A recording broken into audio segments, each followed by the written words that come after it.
Hey everybody, it is Professor Khalil Amani, and this is Khalil Amani's World 100. I might be all over the place on this one because it's Monday, I'm off from work, and I don't want to teach, I just want to talk. I said I don't want to teach, I just want to talk about boss shit. Got my boss hat on. Because I am a boss of my own self. I'm the boss of my life. I'm the boss of my family. I am the patriarch of my family. And I rule with an even, gracious, soft hand. I speak kindness to my wife, my children, my grandchildren. I am the patriarch of the Amani and Clark clan. Facts upon facts. I just thought I'd come on today and talk. Like I said, I might be all over the place. I don't have nothing lined up per se, but I think I should just talk. Because tomorrow I go back to work. Maybe follow up on my conversation about Hananiah, shit like that. I got so much stuff I want to do. You know what's weird? Now that I'm back to work, now I want to write. I got 2 books I want to finish up and write. But when I had 8 months off, all the time in the world, I didn't write a damn thing. Now I feel like I want to write, but that's how the writing bug hits you. We as writers, that's what happens. We write when it hits you. We don't force it. We don't force it. But I just wanted to come on camera and talk a little talk. Talk a little talk. Shout out and rest in peace to Michael 5000 Watts. He was a Texas hip-hop phenom, producer, DJ, whatnot. Down in Texas with my friend Leak You down there. Let me say shout out to Leak You, Interloper Nation. Let's start out with that. Israel Doctrine, afraid to debate Leak You. He wants $25 in his Cash App. He talked about a phony contract, which he mistakenly called a concert. The nigga can't write. He sent her an email talking about $25 and signed the concert. She goes, what? Concert? Are you talking about an NDA? A contract? Is that what you meant, bitch nigga?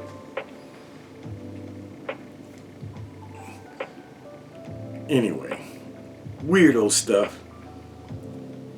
Israel Doctrine says he invited her to come up on the channel, but she's blocked. Feel like I feel good about. But she's straight blocked.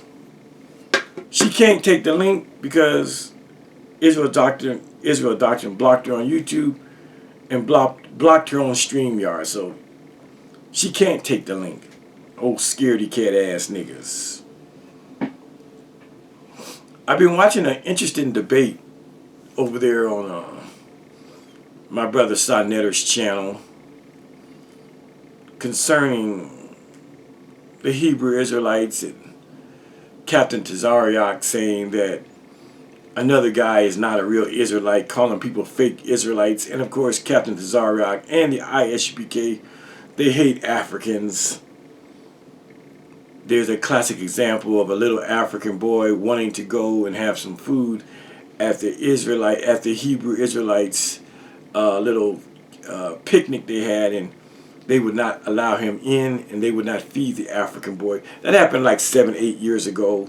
Real weirdo shit. And again, as much as I hate a lot of the Hebrew Israelite doctrine, they have a right to exist. They have a right to believe how they want to believe. This is the beauty of living in America. Everybody from the KKK, the Ku Klux Klan, to the Black Panther Party has a right to exist. That's what makes America great. You go to some other countries, you can't have such expression, freedom of assembly, freedom of religion, freedom of the press. This is what makes America great, that we have these freedoms, that we can believe how we want to believe, no matter how weird they are. No matter how weird they are. We have the right to express ourselves. We have social media. We can do and say basically what we want. Within reason. Within reason. Got a lot going on. I got a couple books. I got a review. I got a book. One of my YouTube friends sent me this book. It's called Black Boy by P. Foster Lee.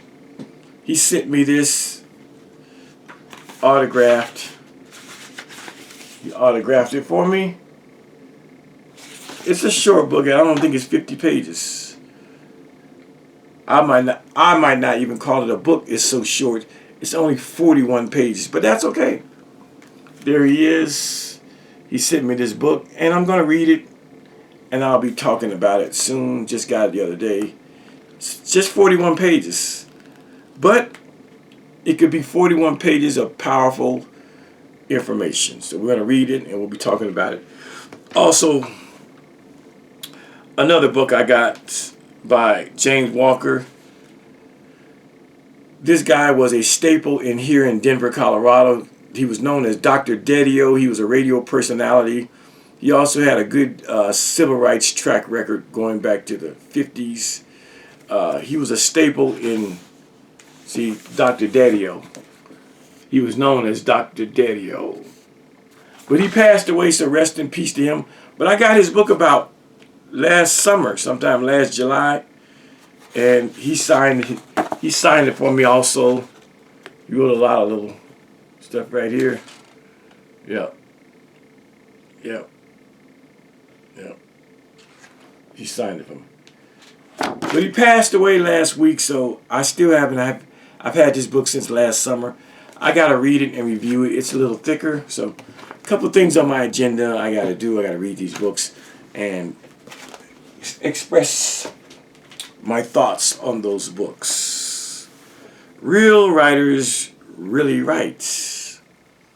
Of course, we all know that people like Israel Struggle Doctrine claim they were writing a book and never wrote it because they are ain't shit people. He's around here calling the whole Hebrew Israelite movement a bunch of bitch ass niggas. But going back to what I was saying about Soneta's channel, they have an interesting debate about who's a Hebrew Israelite or who's an Israelite. You got Captain Tazariak claiming that, and they've always said that the ISUPK folks, they're the only true Hebrew Israelites. They say they're home of the truth, It's interesting that a lot of Israelites or Hebrew Israelites, they're the same people. I said Israelites and Hebrew Israelites, they're the same people. They come out of the same cesspool. They sit on top of the same dung heap. You know what a dung heap is? It's a shit pile. That the Hebrew Israelites or the Israelites, they come from Christianity. They want to tell us all the evils of being a Christian. They want to talk about the church and the preacher and the pastor, Reverend Chickenfoot. They want to talk about the white Jesus on the walls of Christianity. They want to make sure that we know that there are 1,000 different sects and denominations and cults that call themselves Christians. I'm talking about the Israelites, aka the Hebrew Israelites. that are quick to tell us, look at the Christians, how divided they are. The Baptists and the Methodists and the Episcopalian and the African Methodist Episcopal, AME, and the Church of God in Christ, or COGIC. The Seventh-day Adventists and the Jehovah's Witnesses. The Southern Baptists. The Holiness. The Presbyterians. The Lutherans. The non-denominationals. The Catholics. The Protestants. Big umbrella. These Israelites, aka Hebrew Israelites, they are quick, fast, and in a hurry to show the divisions of so-called Christians and to criticize the message of Christianity, claiming that if the message is one message, why do you have 1,000 denominations? They make these points. But look at them today. You got the Nation of Yahweh Hebrew Israelites. You got IUIC Hebrew Israelites. You got ISUPK Hebrew Israelites. You got Sakari Hebrew Israelites. You got the Israel Doctrine Hebrew Israelites. You got Brother Bowie's Church Hebrew Israelites. Brother Danny's Hebrew Israelites, Church of God, Church of Israelites. You got Ben Ami's group, African Hebrew Israelites in Dimona. You got GOC. You got GMS, Great Millstone Hebrew Israelites. You got hundreds of Hebrew Israelite organizations, groups, and camps. Everybody who left Christianity, who became a Hebrew Israelite or an Israelite, think that they have the truth, and these churches are popping up like popcorn in a popcorn maker. Like putting popcorn seeds in a hot pot and watch them. That's what's happening with the Hebrew Israelite movement. People join the Hebrew Israelites like Israel Doctrine. They don't like what they hear. They leave and they try to start their own shit.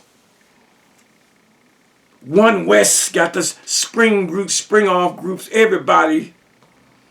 They are no better than the Christians. And to top it off, some months ago, we saw a big old throwdown in the streets between IUIC and ISUPK.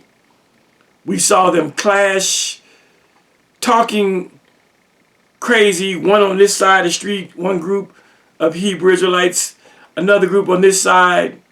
That's one video. They're talking bullhorns, talking trash to one another.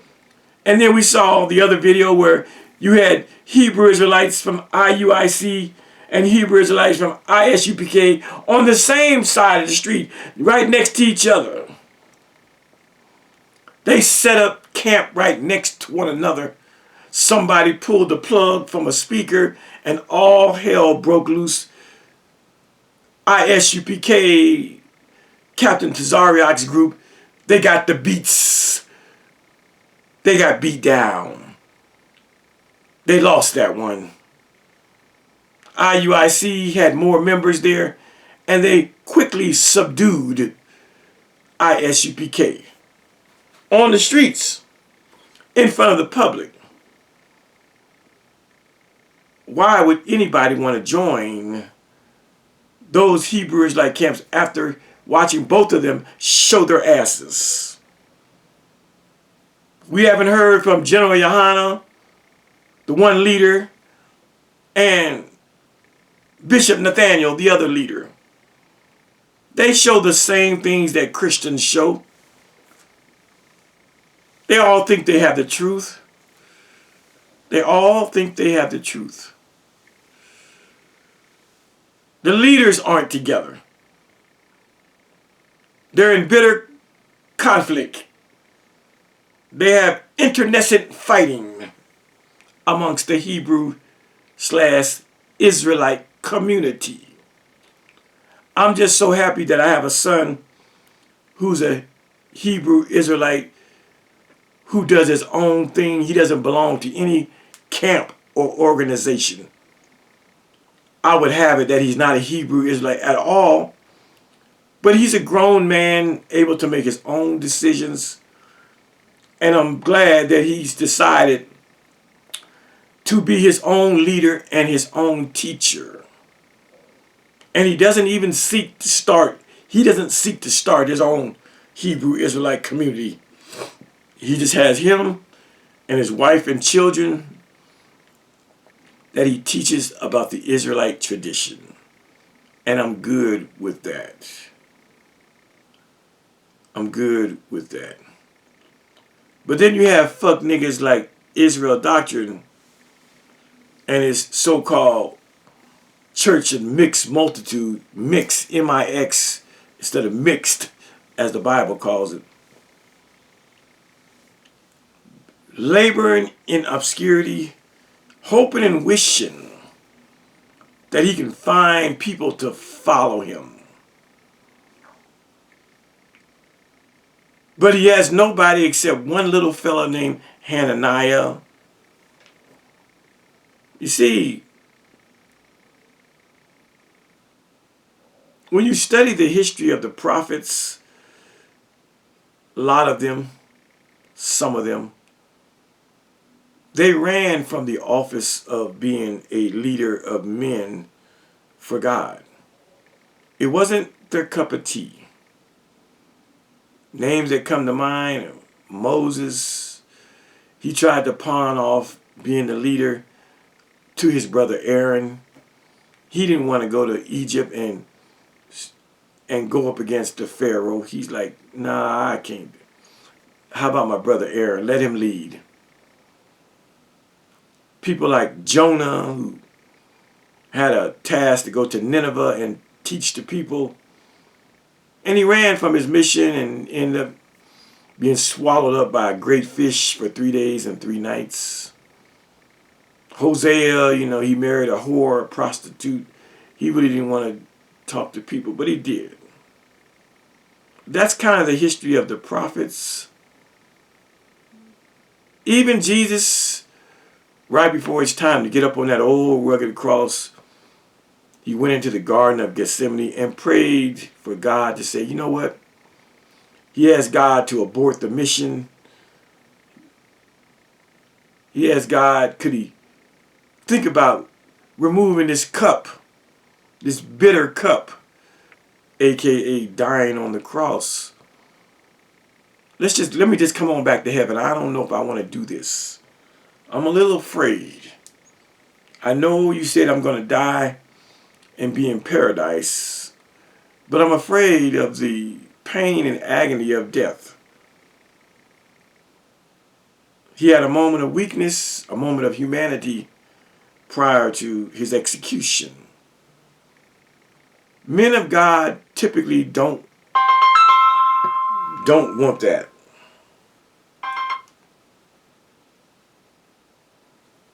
They don't want it. They'd rather somebody else do the job. They'd rather somebody else do the job.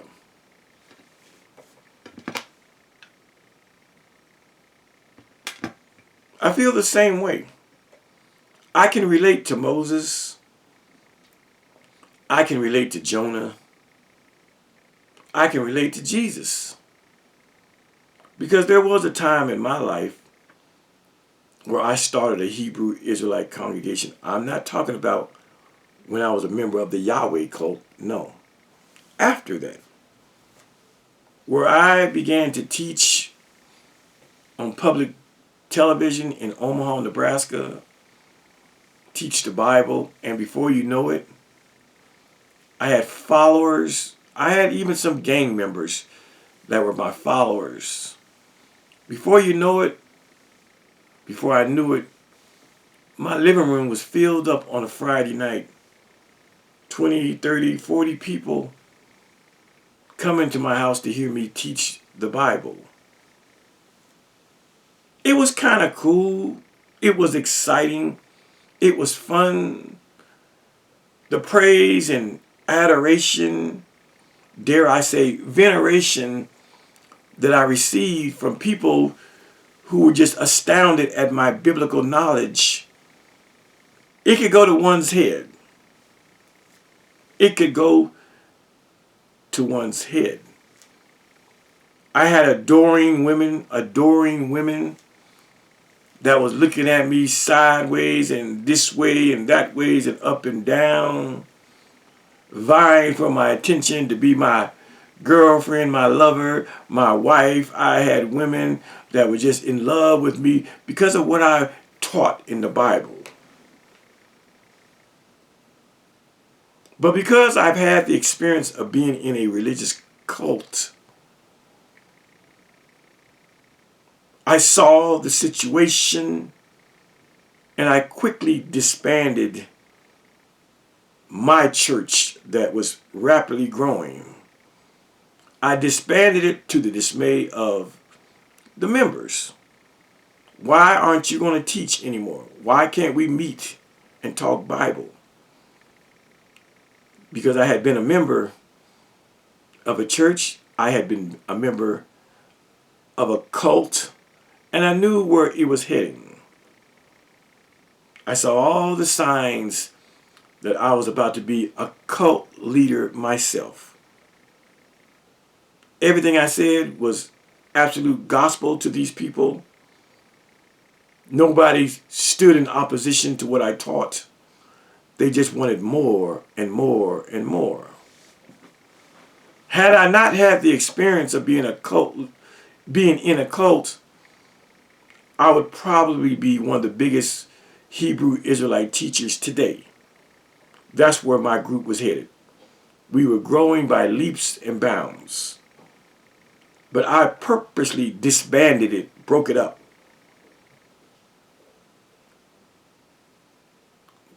Another reason is I didn't want to be held to any moral standard. If I want to go to a nightclub, I want to go to a nightclub. I was only about 34, 35 years old when I had 20, 30, 40 people following me. But I knew if I want to go to a nightclub, I'm going to go to a nightclub. If I want to go to a strip club, I want to go to a strip club. But I knew as a leader of a Hebrew Israelite church, I am censoring myself. I'm putting myself in a box. I couldn't have that. I couldn't have that. So I disbanded the group and said, y'all study, just go on your ways. We friends, but no, we're not doing this no more. That same feeling that Moses probably had when God said, you're going to go, you're going to be the leader. I was being pushed up as the leader. This was I remember in 1995 when they held the Million Man March local rally in Omaha while the big one was going on in Washington, D.C. I was a Hebrew Israelite teacher. They called me the Rabbi, or the rabbi. They were calling me a rabbi. I was on the podium. I was on the rostrum. I was speaking at the local Million Man March rally with the Nation of Islam minister and a Christian minister, Reverend Manyweather Woods, who was a big Christian preacher. I was on the same podium as them, speaking and being a leader in Omaha. I was being propped up so big that when Stokely Carmichael, a.k.a. Kwame Ture, came to town, they chose me to introduce him and give comments and remarks, and then finally introduce this great man, one of the big six civil rights leaders, I would say. A man who I had read about in many black history books, standing next to Dr. Martin Luther King and H. Rap Brown and Minister Elijah Muhammad and Minister Malcolm X. There I was at 34, 35 years old, introducing a man I had read about. But this is how they were propping me up. They were propping me up to be a big wig. I got rid of it though. It didn't help that nobody knew how I even got to Omaha, Nebraska. I was walking and I was doing protest marches with the great Senator Ernie Chambers. If you don't know who Ernie Chambers is, you should Google Senator Ernie Chambers. Baddest senator that I ever known. He was so bad that he took God to trial. I mean that. You can Google this stuff. He challenged the veracity of God. He put God on trial before the Nebraska Senate. Long story, but you can Google these things. I stood shoulder to shoulder with him. I stood shoulder to shoulder with the mayor. People like Brenda Council and other folks. I was moving up. I stood shoulder to shoulder with the great Marshall Taylor, the owner and proprietor of the Afro-American bookstore on Lake Street in Omaha, Southeast Omaha. They were propping me up, but I had a little secret. Oh, I was militant as hell, but I had a little secret, a couple secrets. The first secret I had was, as a militant, as a black militant, as a Hebrew Israelite, I had a whole white wife at home. Nobody ever saw her. I had a whole white wife at home. Not even my class knew about her because she would be in the bedroom, or she was a Muslim and she'd be at Juma prayer on Friday nights. They didn't even see her. Second thing is, I was a whole government informant. I was a whole member of the Witness Protection Program. These things are shunned. Sleeping white and cooperating with the government. Those things are shunned in the black conscious community circles. But that's who I was. And that's how I got to Omaha. It's just a fact. But I had a chance to be a great leader among black folks, but I chose not to. The very thing that Israel struggle doctrine is chasing, trying to have his own church, trying to create his own religion. A fucking Israelite Christian. What an oxymoronic phrase, if there ever was one. He sleeps and dreams about having people that follow him. He doesn't know what it feels like to be a leader of men. He's trying to be such a leader of men that instead of staying on his channel and teaching his own doctrine, he wants to chase other Hebrew Israelites and their doctrine that he thinks is wrong. The phrase Hebrew Israelite, he wants to challenge those people on the phrase Hebrew Israelite. He wants to challenge ISUPK on one baptism versus two baptisms. Why is he worried about what others are teaching? It's because no one is listening to him. When I say no one, he's not getting his fair share of views. He's struggling in obscurity. And the one person he had next to him, a woman and another young man, they have abandoned him. And he found some dude named Hananiah to to be a part of his machine. Don't worry, Hananiah will fall by the wayside in due time. You heard it here first. Israel Doctrine is going to turn on Hananiah just to show. And he will not be reading. Don't worry.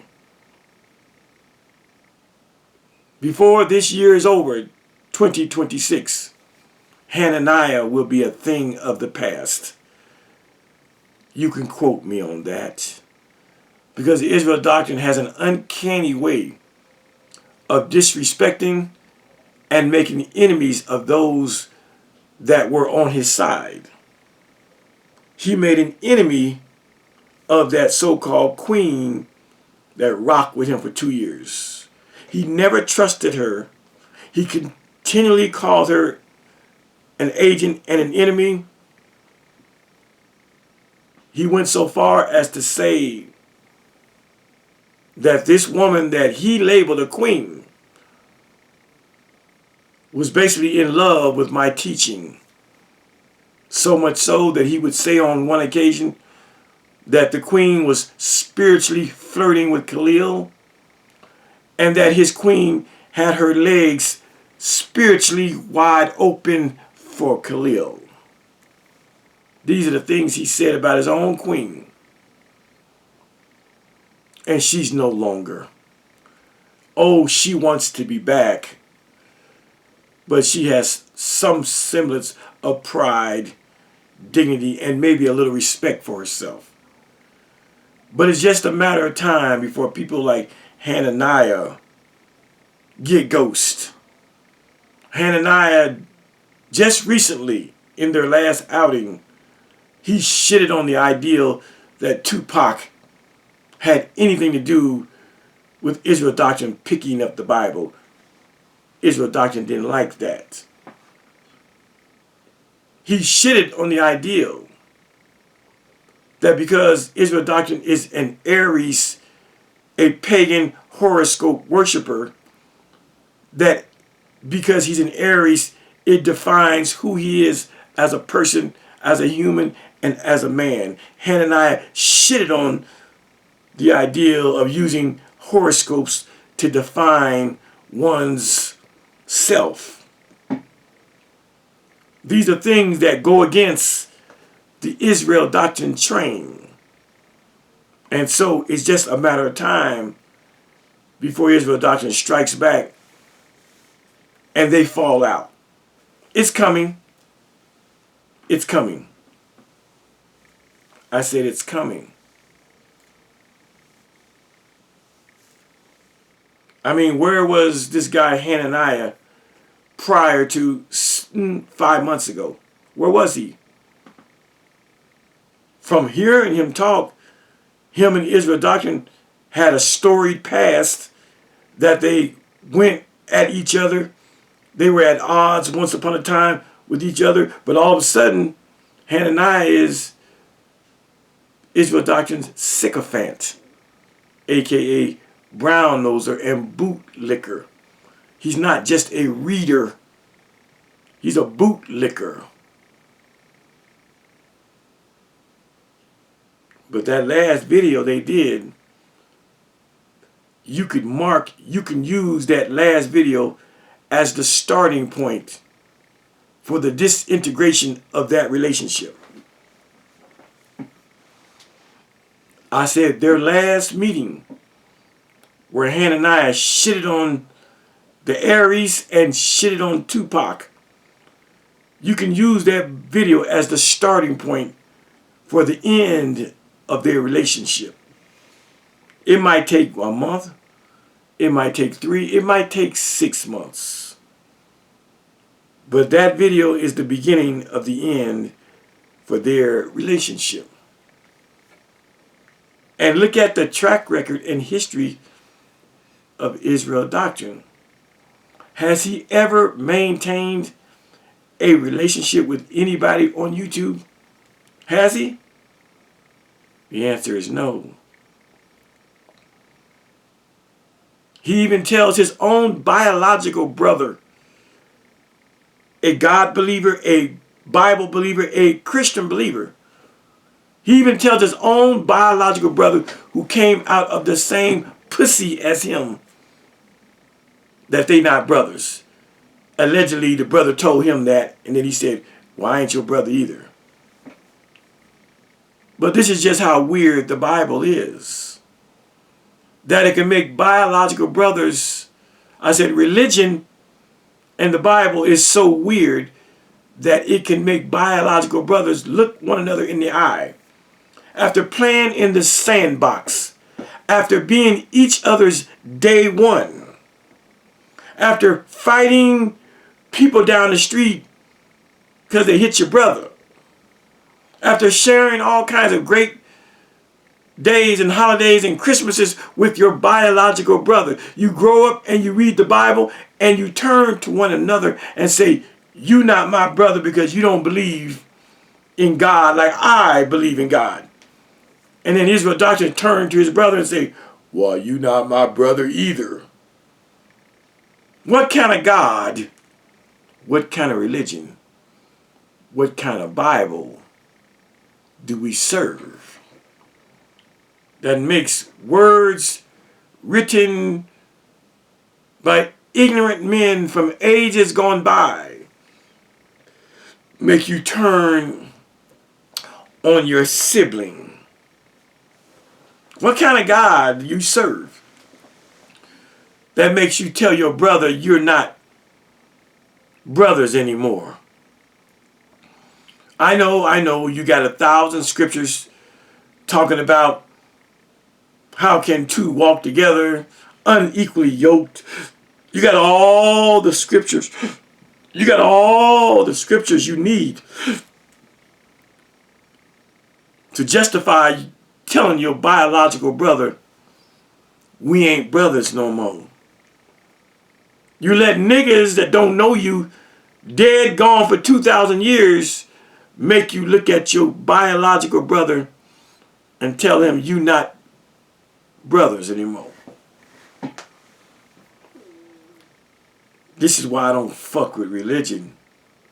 When I hear sad commentaries like a Christian and an Israelite looking at one another who came from the same mama, same daddy, same nutsack, same pussy, look at one another and say, I believe like this, I believe like this, well, you not my brother, well, you not my brother either.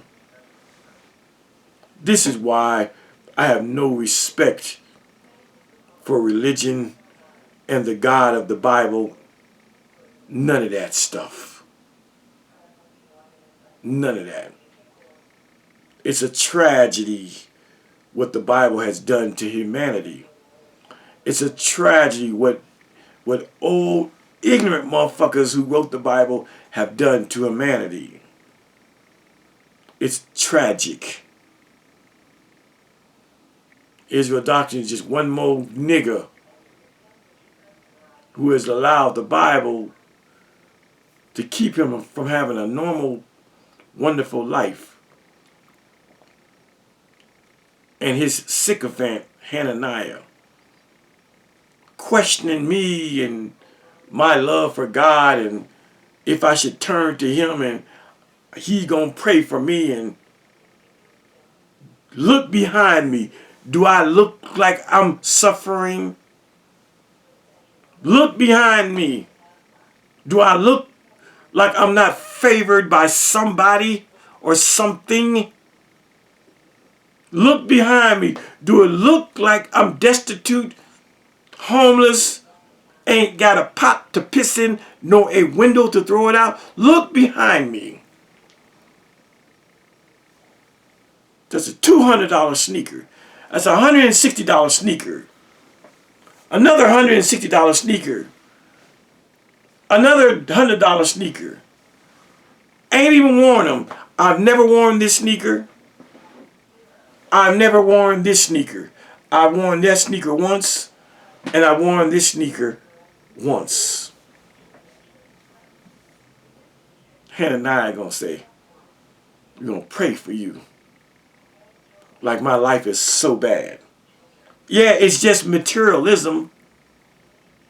But materialism is a sign of how well one is doing in life or how well one is not doing in life. Israel doctrine, stroked out at 43, 44. Hananiah, brain surgery.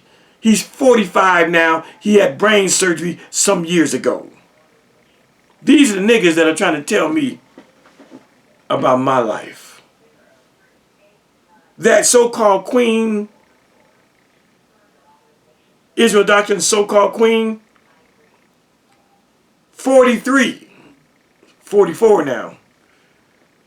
No teeth, teeth gone. No children gone. No job, no career, no life, no boyfriend, no girlfriend, no husband, no wife. These are the people that are attacking me. My life is perfect. Only thing I can ask for more is more money in the bank. But these are the people that telling me I got problems. I got issues. I got childhood trauma, shit like that. Fake psychologists and shit. Dropout, motherfucking high school dropouts talking like they are Jean Piaget and Ivan Pavlov and B.F. Skinner. Act like they know about psychology. Ain't never read a psychology book, but that little Queen Heifer over there is always talking about, you got childhood issues. You need to resolve them. You got childhood trauma. You got adult trauma, lady. Don't want to face her own demons. Lied for 2 years that she had her own son living with her. And then my good friend, the great YouTuber known as Leak You or Interloper Nation, brought us the Mobile, Alabama newspaper with that woman's name in the article. Placed there by DHR, the Department of Human Resources by the state of Alabama, looking for her, telling us that they had her child and the child was going to be adopted and she's going to lose her parental rights. Talk about being in denial. This is the kind of people that are on YouTube. As I've always said, on social media, you can be anything you want to be. I know I'm all over the place. I'm just speaking my mind. I'm moving back and forth from whatever. Allow me. Allow me. Israel doctrine, nasty, nasty past. Talk about, I don't like dick sucks. The nigga tells us, I'm talking about Israel struggle doctrine. The nigga tells us that when he was around 18 years old, he and some other young boys ran a train on a 12-year-old Latina. He tells us, I stuck my thing in her mouth. I put my thing in her mouth. He was 18, she was 12. Then he has the nerve to tell us he doesn't like oral sex being performed on himself. It's based on his penis in the mouth of a child, a 12-year-old.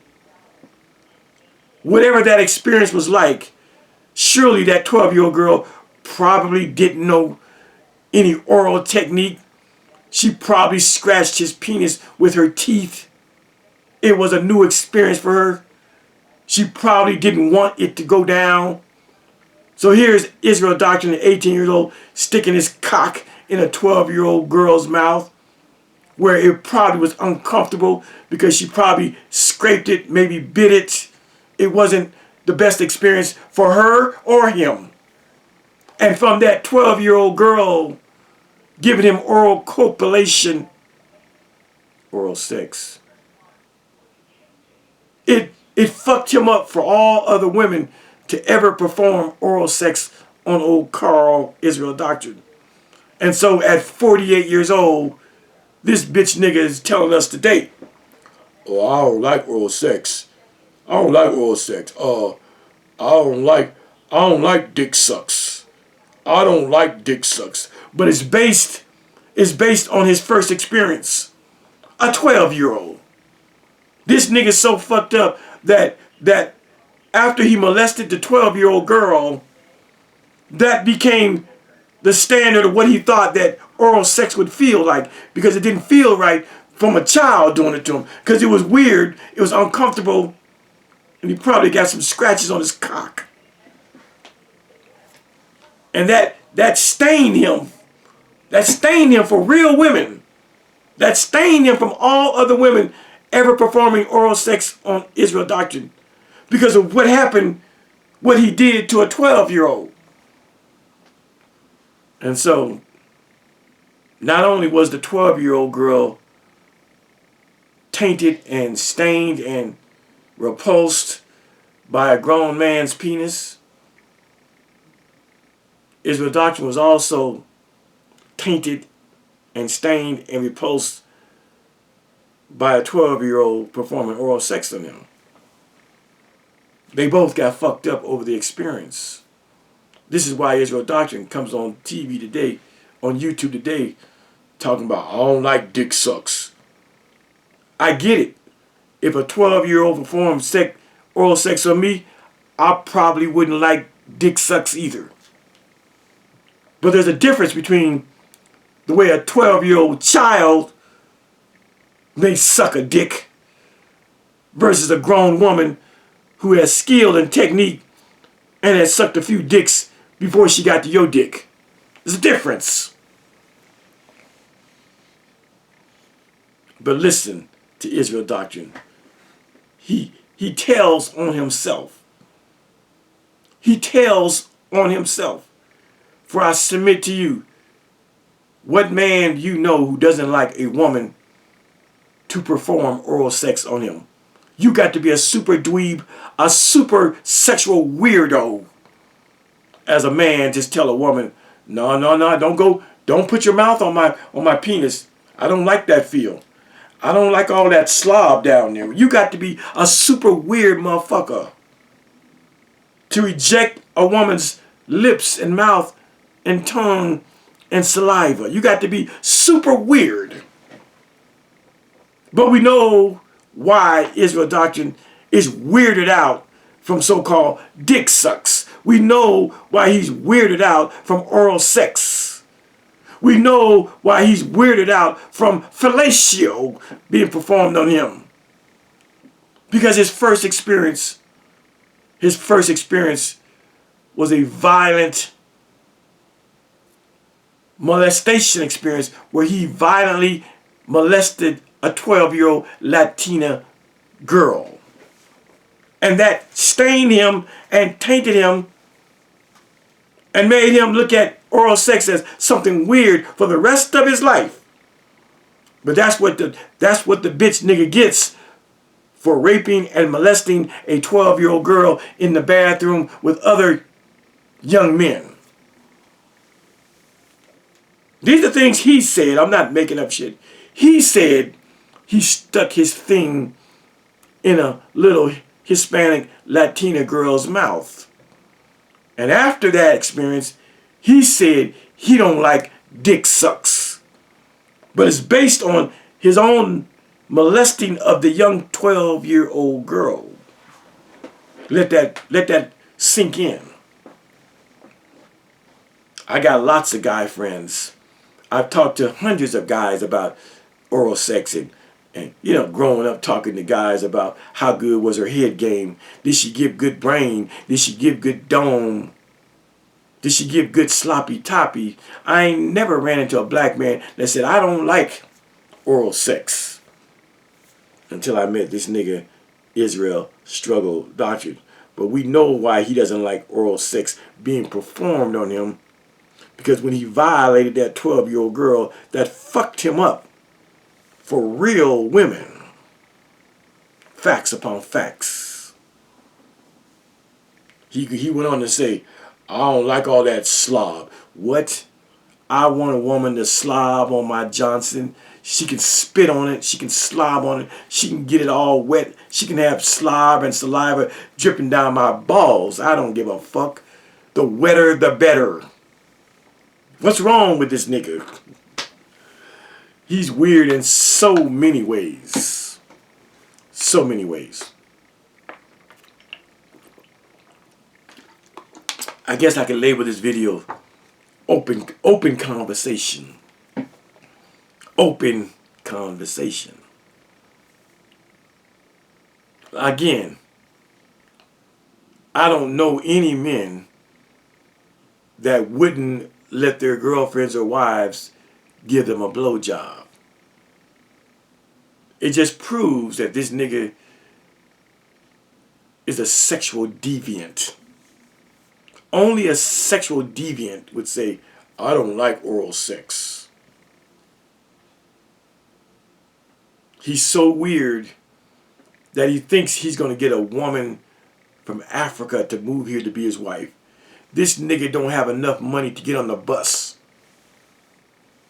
How is he ever going to come up with the money to get an African wife? And I guarantee you, if he ever gets him an African wife, it ain't gonna last long when she sees he's about an ain't shit ass nigga that all he does is get on YouTube 7 days a week, doesn't generate no income, and waits on a $400 check on the 14th of the month from Social Security. Ain't no real woman living like that. And when she sees he has no furniture in his apartment, she gonna say, I done got over to America, but I'm gonna get the fuck. I'd rather be Khalil Amani's jump off than to be with this nigga here in Arkansas. I'm just talking, y'all. I'm just talking. All right, y'all. I think I've talked enough. Just wanted to talk, express myself. Tell Hananiah, I don't need prayers. I don't need his God. I don't need anything that Hananiah thinks is righteous. You's a 45-year-old brain surgery motherfucker candidate. Your teacher is a 48-year-old stroke victim. I don't make fun of a stroke victim or a brain surgery guy. My good friend Leaku has had some brain surgery operations. So it's not about that. It's about when you use the Bible to point at others and make accusations that their life is not right and they need to turn to God. That's going to have to ask you and let you know, you niggas is half my age, not half my age, you niggas are younger than me, but have had traumatic medical situations. I've had my share of medical situations too, but I'm 65, I'm here. I don't take that for granted. As it shows, I'm blessed and highly favored by life, by the universe, and by your God. I'm blessed. 2 niggas on the internet, stroke victim and brain surgery victim, trying to tell me about how their God is fucking with me. I'm blessed. I don't take that for granted. I wake up every day and go, wow, I'm in the land of the living. Wow. I said, I don't make fun of nobody with no kind of medical condition. Because the bottom line is, something medically is going to get every one of us. When we die from medical complications. Something medically is going to catch up with every one of us. Some earlier, some later. But we are all going to die. And it will be because of something medically happening to our bodies. So it's no It's not about making fun of stroke victims or brain surgery victims. No. It's when stroke victims and brain surgery victims think that somehow God is favoring them over older people like me. When you use your religion and your Bible to point the finger at me for me to get my life in order, and you got all kind of issues you need to deal with. You damn near homeless, ain't got no kids, ain't got nobody to look after you if you get sick. Body is all just jacked up. How can you believe that God is favoring you? I know you find a reason. You say God gave you a stroke to slow you down and humble you, because if he didn't give you a stroke, you might come to Colorado to see me. You know, stupid shit like that. You got to make up shit and blame it on God. My stroke is from God. God gave me the stroke to slow me down. Because if I didn't have this stroke, I might come see Khalil. Shit like that. Yeah, right, my nigga. Right. Whatever it takes to sleep at night. But everything about Israel Doctrine's life says that God ain't fucking with you. God won't give you a ministry. God can't teach you how to write. God ain't taught you how to read. God ain't taught you how to communicate with people. God ain't taught you the spirit of patience. God ain't taught you the spirit of niceness. So what? You say you've given up cursing. Why did you stop cursing? I agree with you. It's not a sin to curse. It's not a sin to curse. But if you're going to quote the Bible and talk to a people who are mentally, spiritually, and religiously dead, you can't use that type of language and verbiage. They're not going to accept it or respect it. You finally finding out that? It took you 18 years. It took you damn near 30 years since 1996 to last month to figure out that profanity is not going to win you any converts? Didn't Elder Bowie tell you that to your face, according to what you tell us? Elder Bowie gave you some great advice. Said, brother, profanity is not going to help you. Profanity is not going to help you win souls for God. He told you that shit 20 plus years ago. And you just now, last month, decided you're going to stop cursing. I think you're 29 years too late, my nigga. You're 29 years too late, my nigga. What you didn't understand is precept upon precept. What you didn't understand is line upon line and here a little and there a little. What you didn't understand is you got to meet the people where they are at, not where you're at. Spiritually and religiously speaking. You got to meet the people on their level. If they are beneath you, you got to go down there with them and then raise them up. You don't understand that concept. That's why you got odds with the Hebrew Israelite movement. I agree with you about the word Hebrew Israelite. But if that's where they're at, you got to go down there and wade among them. And teach the people without disowning them and telling them that they nothing but some BANs, some bitch ass niggas, because you don't use the phrase Hebrew Israelite. That's where you get it fucked up. This proves that ain't no God talking to you. Because if God was talking to you, Israel doctrine, you would know that you could walk amongst the Hebrew Israelite ranks and slowly raise them up in degrees like Freemasonry. Make them stand perpendicular to the square. But you don't know that kind of understanding of how things are done and how people are raised up. When you learn something new, You want to cram it down their throats. Bitch nigga, I just taught you about the way. 30 years of reading the Bible. 30 years and 3 Hebrew Israelite camps later. You just now finding out about the way, my nigga. I heard you use a word the other day. I know exactly where you got it from. You had the nerve to say cogent. You got it from me, nigga. Before you met Khalil Amani, you never used the word cogent. You went and looked it up. C-O-G-E-N-T. You had to go look up the word cogent, and now you made the word cogent a part of your vocabulary because Khalil Amani is teaching your bitch ass. I'm your teacher.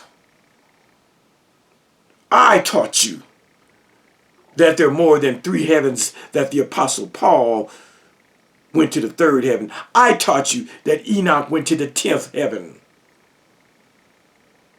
I taught you these things. I taught you about the original Jesus followers that were called the Way. I taught you that. I taught you that the word Christian was a word created by Roman, Gentile, pagans. I taught you that. I taught you that the word Christian was not a term of endearment, that the word Christian was a word of scorn and ridicule to the people that Paul had converted to the original Jesus followers movement. I taught you that. I taught you that the word Hebrew was a gentilic term, and whenever you teach it, you have to reference my work. You pulled out the video with my book. You pull out the video of me quoting Erdman's Bible Dictionary. My finger is even in the goddamn video. I taught you these things. You didn't know that the word Hebrew was created by the Canaanites and spoken of by the Egyptians and placed on the back of Abraham's people. I taught you that. Before that, you was simply going on some shit like, show me the words Hebrew Israelite in the Bible. Show me the phrase Hebrew Israelite in the Bible. Show me the 2 words together as a conjunction or a hyphenated word. That was the crux of your argument. I taught you a deeper understanding of where the word Hebrew came from. I gave you the origin and derivation and etymological roots of the word Hebrew. Like, I taught you that, bitch nigga. You didn't know all that. That's why you watch my videos, so you can learn about things like Hebrew and Christian and the way, cogent. I teach these things. 10 heavens, I teach these things. You learn from me, bitch nigga. Ask me, what have I ever learned from you? Not a goddamn thing. There is not one thing you've ever taught that's new to my soul, to my mind. Not one. Not one thing you've ever taught me.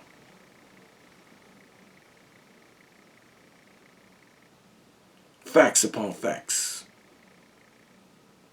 I taught you that the ancient Jews, when they were in Egypt, they were known as Israelites just as much as they were known as Hebrews. I showed you the scriptures where they were saying that Pharaoh was afraid of the Israelite God. I showed you where Moses was talking about calling them Israelites in the wilderness. I shit on your whole baptism narrative, Red Sea story. I shit on it. You got nothing for me, Negro. Nothing. There's not one thing you've ever said about the Bible that I said, oh, I never knew that. Not one. Nothing you've ever taught. I taught you about the goddess. I taught you that religion in the beginning used the woman before the man. I taught you that religions used to use sex as ritual and worship. You got that from me, bitch nigga. I taught you that before there was a Noah, there was a Sumero-Babylonian dude named Utnapishtim, the first Noah. I teach these things. I taught you that before there was a Eve, there was a Lilith. You got that shit from me, nigga. You and your bitch have learned from me. Facts upon facts. I taught you, as much as you still try to believe that Enoch never died. You know that man, Enoch, you say that Enoch died. You know Enoch didn't die. You know the scriptures don't teach what you talking about. They say Enoch never died, never saw death, didn't understand. He never had to deal with the act of dying. Die, dead, death, whatever word you want to use. That man never took his last breath. He simply left the earth. That's what the myth says, bitch nigga. All right, y'all. I think I ranted enough on this video. Just want to rant. Back to work tomorrow. Life is beautiful. I'm highly favored and highly blessed, as they say. And believe it or not, I don't even give the credit to God. I don't give the credit to God. I don't think God is looking at me, one person, and going, I'm going to bless him. I'm going to curse him. I'm going to let the Africans starve. I'm going to let the Africans get HIV and AIDS. I don't believe that the real force in the universe works like that. I'm not highly favored and blessed because God looks at me better than somebody else. I don't believe in that kind of God. I believe what the Bible tells us to do from the first man and woman. Genesis 1, Genesis 2. Creating humans, man and woman, having dominion and rulership over the beasts of the field, the fowl of the air, and everything in the sea. Have dominion over, be the ruler, and then be fruitful and multiply and live your life. That's my religion. We're put here to enjoy this physical realm, not to suck God's dick, not to praise and worship him like he needs our veneration and our adoration. He needs a reminder from his creation how great he is.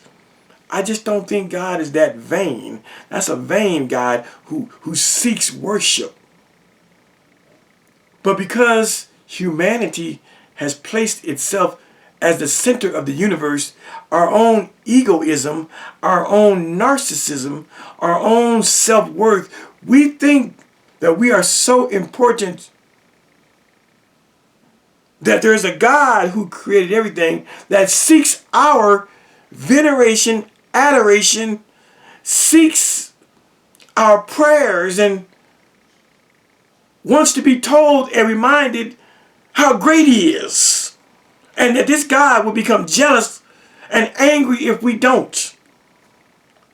I think that's all the mind of man that created a God like that must be worshipped. I think God is greater than that. I think what we have with the Bible and the Quran and every sacred book is simply man's bullshit and insertion of himself into the God consciousness. That it is our own egoism and narcissism whereby we think that there is a higher power who must be reverenced, that we must daily acknowledge it, him. I think that's all bullshit. I think that God, if there be such a thing, is so vast, so great, he don't need us to remind him of who he is. That's where I'm at in my spirituality. My blessings are my blessings. I don't give the glory to God or think that God blessed me, because I'm a little person and a nobody. If God wants to show that he works in the lives of humans, what I got going on in this little house with my little $200 sneakers, that don't mean shit. If God wants to be God and impress the world and impress me, go to Africa and take care of all of the AIDS epidemic. Go to Africa and feed and clothe and bring Africa into a first world nation. Cure cancer. Cure starvation. World hunger. Cure the epidemics and pandemics that are ravishing the earth. If God wants to show he's God, my little $200 sneakers, my books, my house, I don't give the glory or credit to God. That's nothing. If God want to show out, if God want to straight stunt, if God want to flex, go take care of what's going on in Africa and other parts of the world. If God want to show out and flex, tell him to hold back the earthquakes and tsunamis and hurricanes that ravage the world and murder millions of people. Tell him to fix the earth so that we don't die of, weather-related situations. What I got going on, I don't need to give the credit to God for this. This ain't shit. This ain't shit. If God want to flex, go to Africa and straighten that shit out. This is how I know that God, though he may be God, is not working and dealing with humanity. He has placed us here to work out our own salvation. If God is God, stop the World Trade Center 9/11 and the murder of 3,000 people in New York. If God is God, reverse the African slave trade and bring back the ancestors that died in the Middle Passage and died over here in slavery. I mean, do some superhuman shit. I mean, we got some examples in the Bible, little shit that God does, but I believe God is greater than the shit that we see in the Bible, that if he wants to really show out and flex, he could do a whole lot of shit that would make the whole world say, truly, there is a God in heaven. But just because your mama was blessed with a new wig and she gives the credit to God, that's a small-minded God you got when you think that little materialistic stuff like $200 sneakers is a sign that God is highly favoring me. No, there is no God in heaven highly favoring me because I have $200 sneakers that I don't even wear. It's bullshit. Whatever it is in the universe is greater than my materialism. I don't need to give him credit for this bullshit. All right? We'll talk to y'all later. Peace.